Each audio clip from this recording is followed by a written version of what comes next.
Imagine कीजिए एक ऐसी दुनिया जहां अर्थ एक फ्लैट डिस्क है। प्रेजेंट टाइम में इसे इमेजिन करना भी बेतुका लगता है, पर आज भी कई लोग ऐसे हैं जो ये बिलीव करते हैं कि हमारी अर्थ एक फ्लैट डिस्क है। तो चलिए आज के इस वीडियो में हम सोच कर देखते हैं कि अगर हमारी अर्थ एक फ्लैट डिस्क की तरह हो जाए तो इससे हमारी अर्थ पर किन किन चीजों में बदलाव होगा और इसका हमारी लाइफ पर क्या इफेक्ट होगा।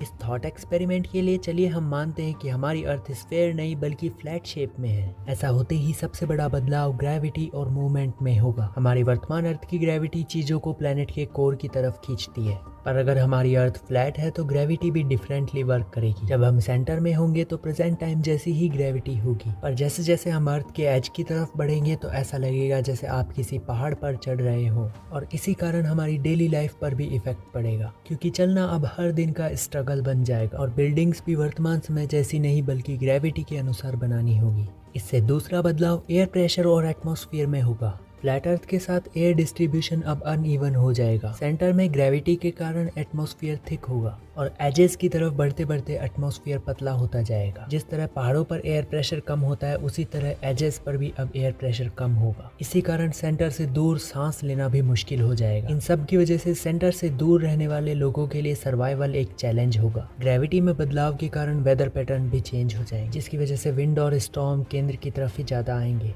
इससे अगला बदलाव क्लाइमेट और सनलाइट में होगा। हमारी स्फेयर अर्थ के कारण ही सनलाइट हर जगह स्प्रेड होती है और अलग अलग सीजन्स बनते हैं, लेकिन अगर हमारी फ्लैट अर्थ स्थिर है तो एक तरफ हमेशा प्रकाश रहेगा और दूसरी तरफ हमेशा अंधेरा। और अगर ये डिस्क की तरह घूमती है तो सनलाइट हर जगह इवनली स्प्रेड होगी। फ्लैट अर्थ से अगला बदलाव नेविगेशन और एक्सप्लोरेशन में होगा। अब मैपिंग का कॉन्सेप्ट किसी काम का नहीं होगा, साथ ही फ्लैट अर्थ के लिए हमें पूरा नया ट्रैकिंग सिस्टम चाहिए होगा। इसमें अगला बदलाव फिजिक्स और उसके रूल्स में होगा। फिजिक्स को अब रीराइट करने की जरूरत होगी। इसी के साथ ग्रेविटी के रूल्स, प्लैनेटरी मोशन और स्टार्स के बिहेवियर को भी फ्लैट मॉडल के साथ चेंज करना होगा। वर्तमान समय की सैटेलाइट की इमेजेस हमें कंफर्म करती है कि हमारी अर्थ स्फेयर शेप में है, पर फ्लैट अर्थ सोसाइटी के मेंबर्स का यही कहना है कि हमारी अर्थ डिस्क की शेप में है। उनके अनुसार होराइजन हर जगह फ्लैट ही होता है, साथ ही समुद्र भी कहीं पर कर्व नहीं दिखाई देता, और वो स्पेस ट्रैवल और सैटेलाइट के एविडेंस को षड्यंत्र के रूप में मानते हैं। पर इस पर साइंटिफिक काउंटर आर्ग्यूमेंट के अनुसार ऊंचाई से अर्थ का कर्व दिखता है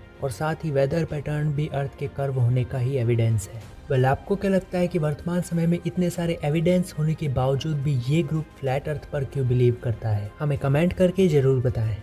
सो आज की इस वीडियो में बस इतना ही। मिलते हैं जल्द ही किसी नए वीडियो के साथ। तब तक के लिए आप हमारी इन वीडियोस को देख सकते हैं।